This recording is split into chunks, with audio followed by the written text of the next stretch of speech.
Good morning. My name is Abigail Patone. My pronouns are she, her, and hers. I'm a member of the Worship and Music Committee, and I'll be your worship associate this morning. I'm delighted to welcome you here, whether you're visiting this morning or a regular member. Please check with a greeter if you have questions. Today, we acknowledge that we are located in a place that was once the Wampanoag village of Patuxent. We strive to follow their example and be faithful stewards of this sacred land. The theme for today's service is Blooming in the Desert. Today is our flower communion service. Our service is recorded. The candle section will be edited out so we can speak more candidly and personally as a community. This service, as are all our services, will be posted on our Facebook page and on YouTube. We also share our services on local public access television. Our service today is presented by Reverend Art Lavoie, our minister. Let me see, we've got some changes. Reverend Art will lead a time for all ages. Linda Harding is recording our service today. And today's live music will be offered by Emily Browder Melville, Rachel Quinn, Mila Powers, Bethany Simons, and Jane Melville.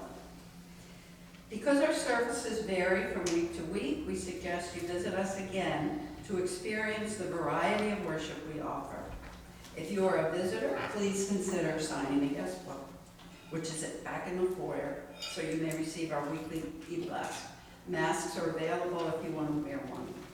We are, as usual, hosting. This will be our final coffee hour of the year. I don't think there'll be one when we record it. No. We invite you. Not of the church here. Right. Not until September. Right. Yes. We invite you to join us for fellowship and refreshments. And starting in the fall, we will be having, I guess we have a new volunteer? We have some volunteers. So next year, but consider volunteering to help out with coffee in the beginning of September. Whoever you are, whomever you love, whatever you believe, wherever you are on your journey, let us walk together this hour.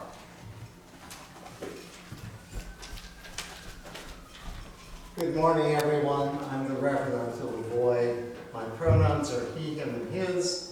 And I'm also thrilled to welcome all of you and to welcome the folks that are watching online, whether it's our public access TV station or on YouTube. Just want to let everyone know, especially the online folks, that we don't expect to be recording any services in the summer, and that we will be back to kind of recording services after Labor Day in the second week of September. I think it's September 8th. And by all accounts, that service will be held in the meeting house. We will not be in the chapel. We will be back in the meeting house beginning in September. So thank you all for being here and looking forward to the service this morning with all of you. Excuse me. Our call to worship this morning is by Elizabeth N. Strong. Travelers upon the earth, enter into the communion of flowers with joyful hearts. Enter with reverent thoughts. It has taken long months beneath cold ground for these flowers to prepare their blooming. It has taken each of us long times of growth through sorrow and joy to prepare for our living now. The blooming season is short. The flowers stay only a brief time. We are travelers upon the earth, travelers through all too brief lifetimes. Therefore, let our moments be bountiful. Let us rejoice in our unique colors, aromas, and sounds. Let us celebrate together in love, that as we travel away, we take with us the memory of golden hours together among the flowers. Please rise in body or in spirit for our hymn, number 21 in the great hymnal for the beauty of the earth.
Please join with me in the words of our covenant printed in your order of service. Love is the spirit of the church, and service is law. This is our great covenant, to dwell together in peace, to seek the truth in freedom, to seek the truth in love, and to help one another. Please be seated.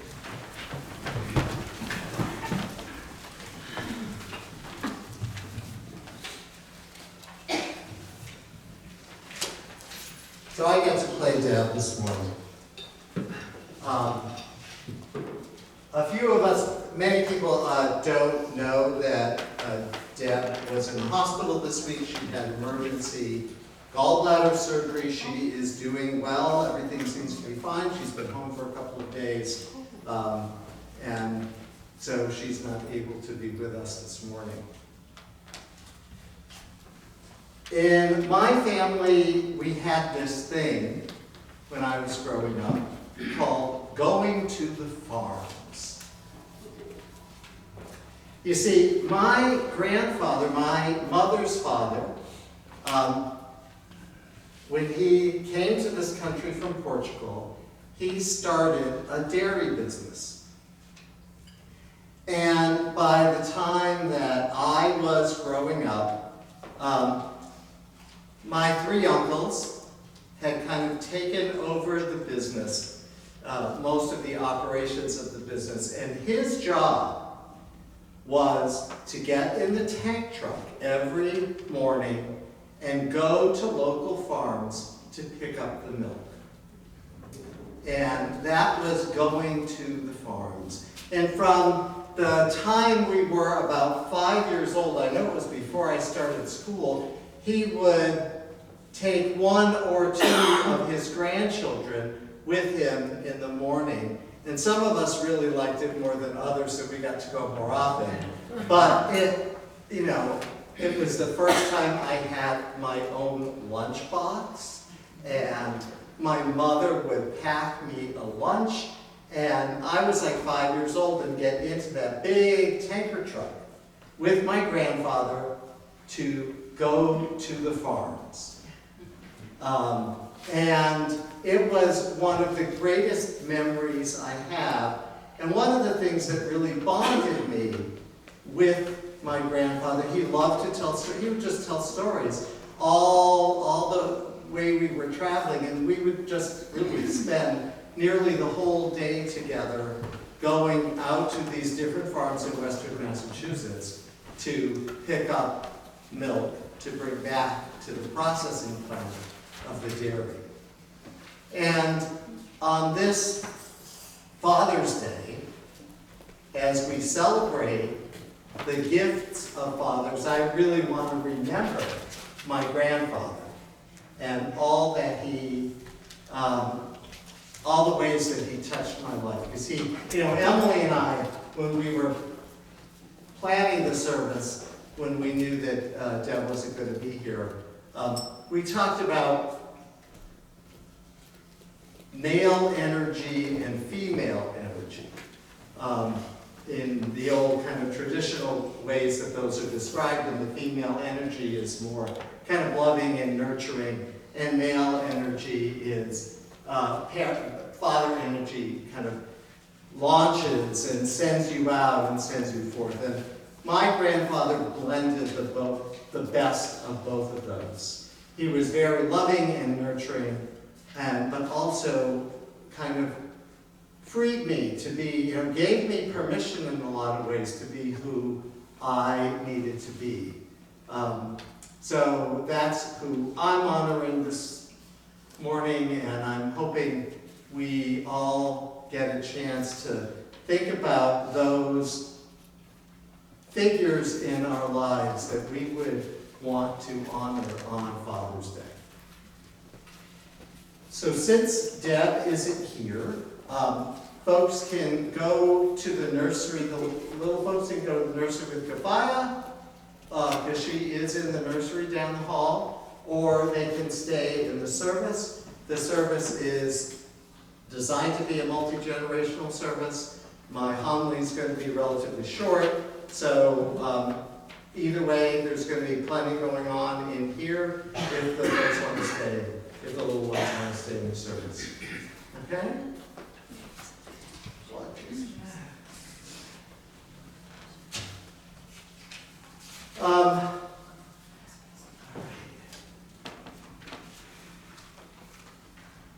So, Jalen, you want to come up? Are you going to go with the fire? Okay. The light of mine, I'm gonna let it shine. This little light of mine, I'm gonna let it shine. This little light of mine, I'm gonna let it shine. Let it shine, let it shine, let it shine. So if everyone could pull out the insert in your order of service that says Membership Covenant.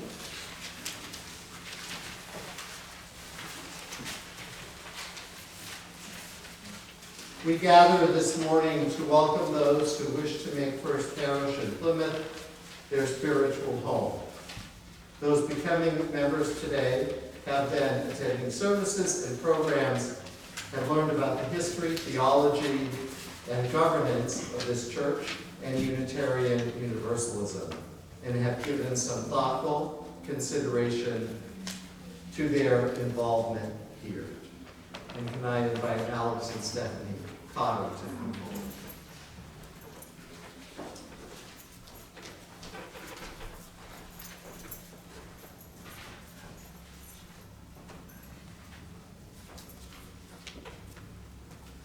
As you sign the book, you claim a proud heritage of religious and spiritual freedom. You commit not only to your own spiritual growth, but also to affirm the spiritual growth of others who share this path. We are a church community that is bound by our covenant with each other rather than by any expectation of belief.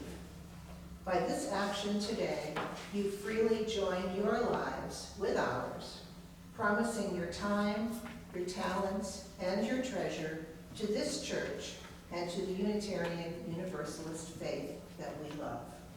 Welcome, Alex and Stephanie. Could you guys sign the book?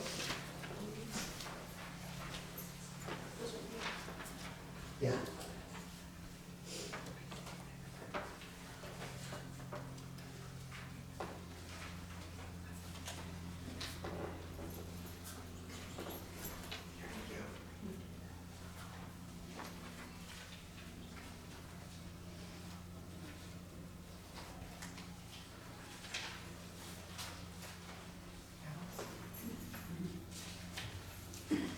And there is a part for those of you who are currently members of the congregation, so please read your part. It is with joy that we welcome you and affirm your decision to join your spiritual journey with ours in this congregation. We pledge to support you in your search for truth, to celebrate with you in times of joy, to help you in times of struggle, and to join with you in radical action. We commit to challenge and sustain you in your spiritual growth as you strive to live your highest ideals. We commit to be part of the spiritual life of First Parish in Plymouth. We promise to speak honestly, to act with compassion, to love without prejudice, and to live with integrity and to respond courageously to the demands of justice. We pledge to support this congregation as we are able with our hearts, our hands, our talents, and our resources. In our shared lives together at First Parish in Plymouth, may we become more effective instruments of service, voices for justice, peace, reason, and compassion, and a community that honors life in all of its diversity. May our common ministries be fruitful. May our commitment, our presence, and our love endure. Amen. Congratulations.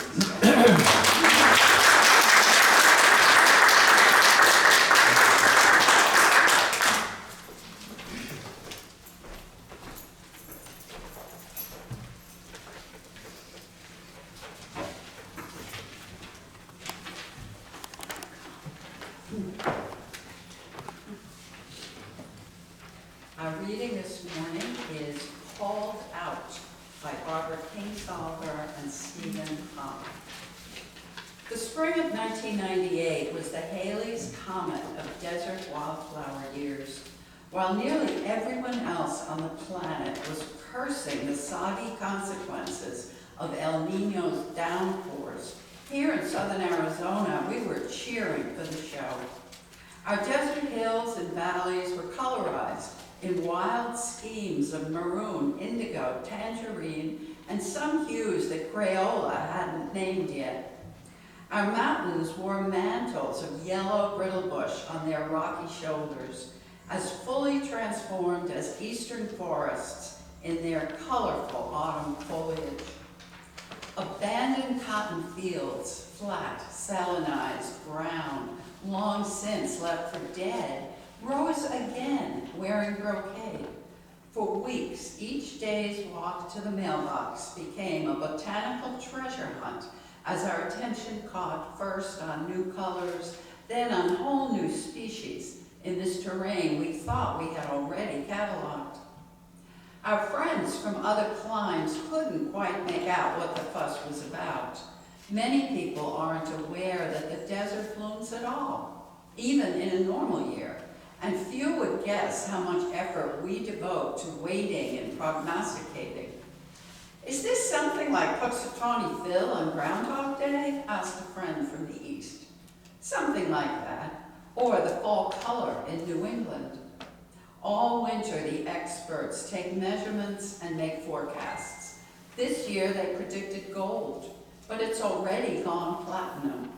In a spot where you'd expect 100 flowers, we've got 1,000.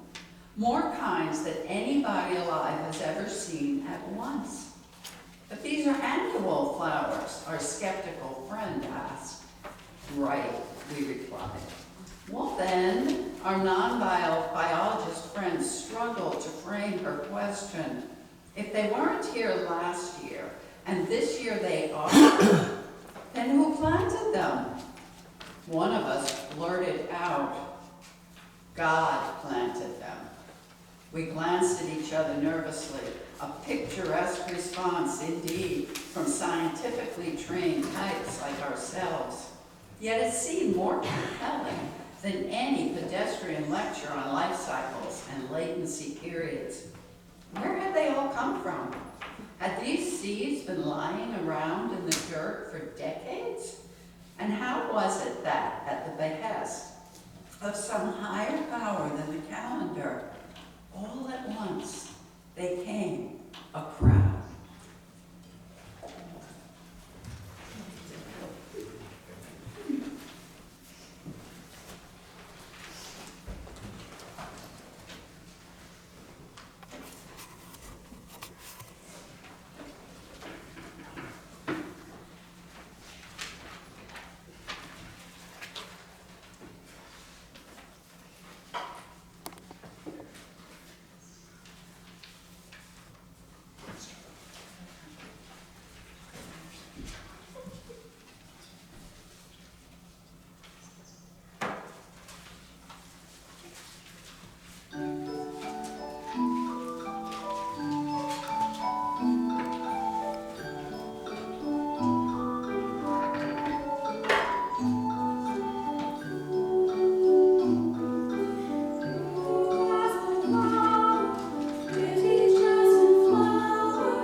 I decided to do this a little differently tonight.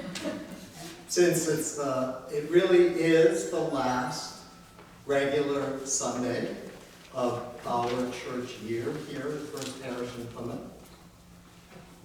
Next week there won't be a service, and the following week there won't be a service because it is our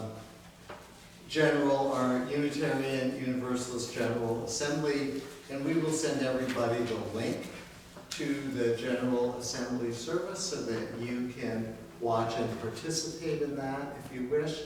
I believe that service doesn't come on until 11 because of East Coast, West Coast stuff. So at some point, whenever you like, you can watch that service, and then we begin our summer service program back here in the chapel on June 30th. Summer services will be at 9:30, and the services will be here June 30th in the month of July, and then at First Parish in Kingston, right on Main Street in Kingston, the Beale House, in August and on Labor Day, because we are sharing summer services with our neighboring congregation, and folks from Kingston will come here in July, and we will go there in August, and so that will... so anyway, this is our last Sunday in this format. You'll see me kind of in and out, but you won't see me that much all summer, because I take vacation and study leave time. But please feel free to contact me if you need. I'm not going very far. Be down in the Cape and then in Western Mass. So if there is a real need for someone to contact me, please feel free to do that. Death Valley in Eastern California is the hottest and most barren place in North America. According to Wikipedia, it may be the hottest place in the world. How surprising it was this winter into spring that Death Valley burst into bloom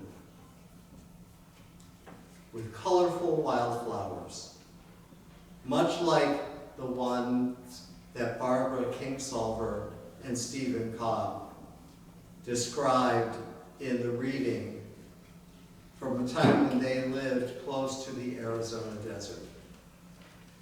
It seems astonishing, even miraculous, that wildflowers, which to us might seem so fragile, to see wildflowers blooming in the desert at all. Never mind with the display that people are experiencing this year. These are annual flowers. Annual flowers shed seeds that can germinate next year. But what's most astonishing in the desert is that they only bloom on rare occasions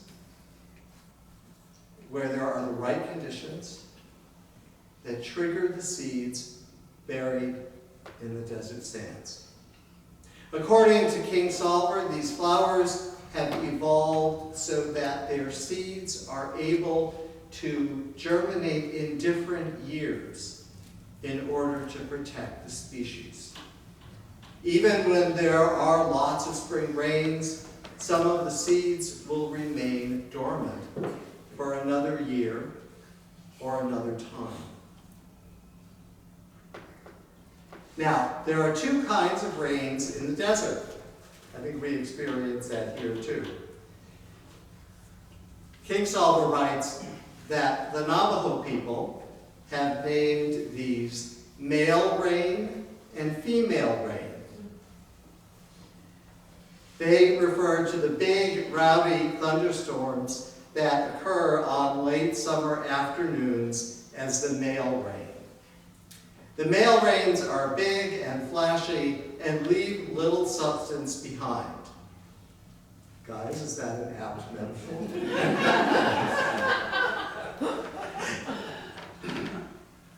Female rains, on the other hand, are slow, drizzly rains of winter and spring that can last for days and soak the whole region to its core.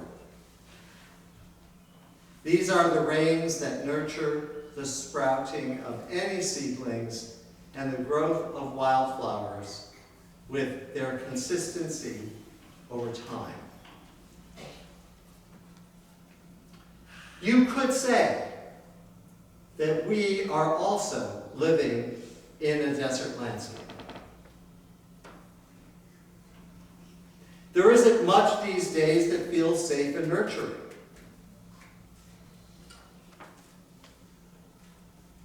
We've recently come through an enormous pandemic that caused us all to be in lockdown and left many, including our children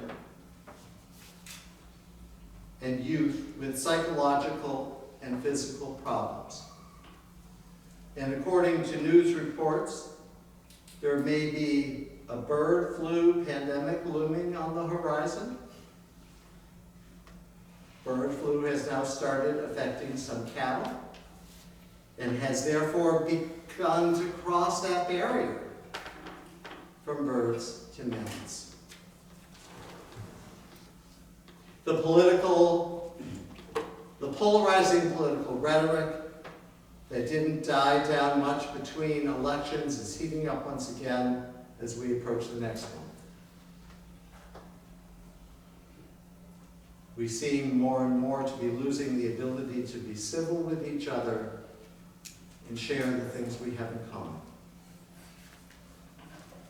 We sometimes fear expressing opinions for the backlash they might cause. The war in Ukraine seems endless while the two sides fight back and forth over the same plots of ground.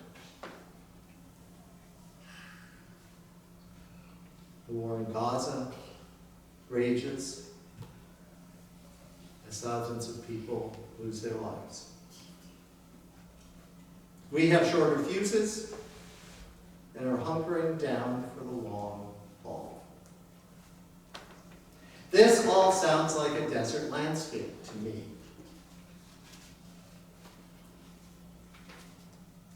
But as we think about what the long haul is going to look like, we have to be sure that our own life-giving seeds can be psychologically modified to last over time. It's important for us to pay more and more attention to our own self-care, to the ways we nurture ourselves and each other. Are we going to be more like the flashy male rains, the ones in Florida this week, for example, that just create floods, wreak havoc, and leave death and destruction in their wake? Or are we going to be slow and steady like the female rains that provide a supportive and nurturing environment that encourages us all to grow?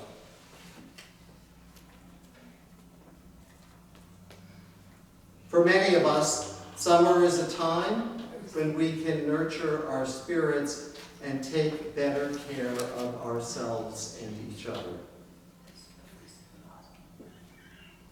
Enjoy those longer summer days.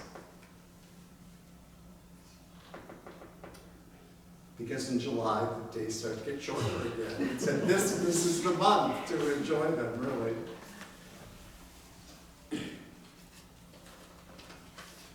We often have the time during the summer to reconnect with the people and things that help fill our empty wells and give our lives meaning. There will be long and arduous roads ahead, and we must be prepared to face them.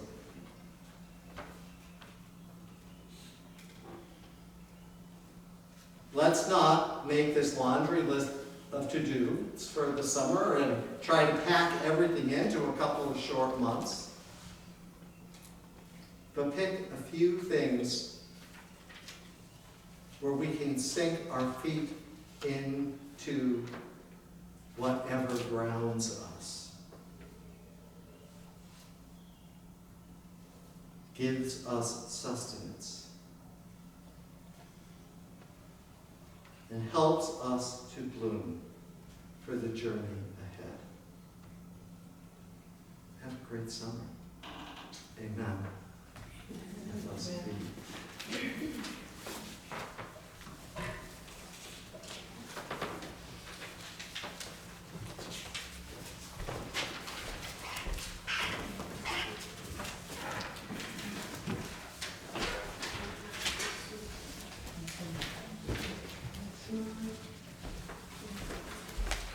So, many thanks to all of those who have brought flowers. We're doing this ritual this morning that we call our annual flower communion, which happens at the end of our church year. People are invited to bring flowers, plants, cuttings, and then now we will invite everyone up to take something that you did not bring from the table. Feel free. There's enough here. There's extra stuff for everyone to come up. If you do not bring anything, that's not a problem. We hope that everyone will join us up here. We will be singing, led by Emily and the choir. We will be singing the song, the Shaker song. Here, take this lovely flower, the words. You can bring up this insert with you when you come up to get flowers. I invite people to come up the center aisle and return to your seats by the sides. And want to take a moment to thank you and to offer our blessing over these beautiful flowers.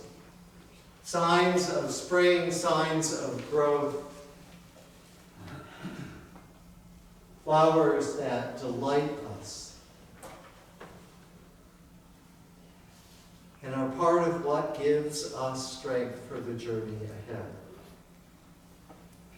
The beauty, the joy, the color, the loveliness that they bring. So before we come up, let us all take a moment of blessing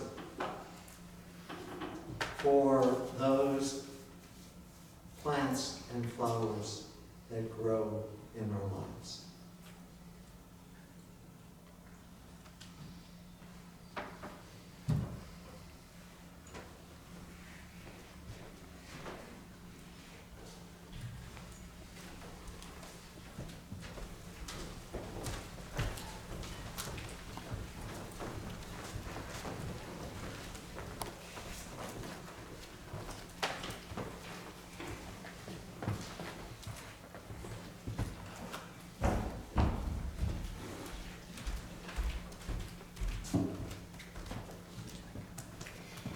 Here, take this flower.